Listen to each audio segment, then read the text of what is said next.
Hello guys, welcome back to my another vlog.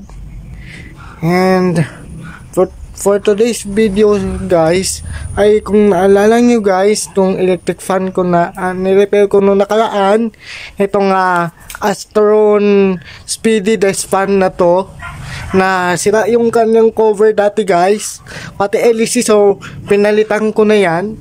And as you can see ngayon, nagagamit na nila. And also nilagyan ko rin to ng langis, kaya kapag umandar siya ay smooth na smooth.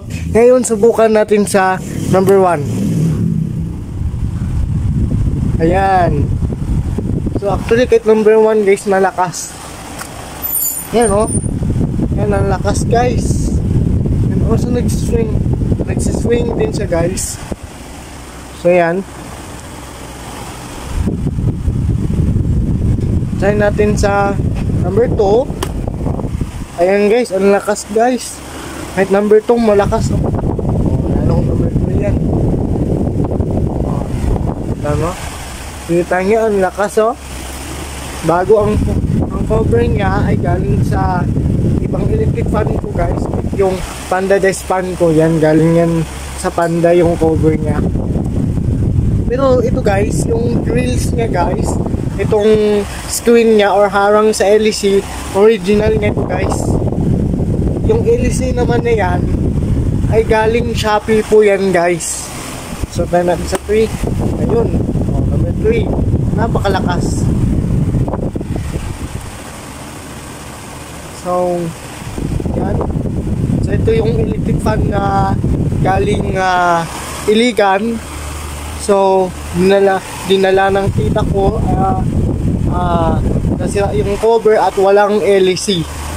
So yan, dahil nabagsak po ito nung sa Iligan pa.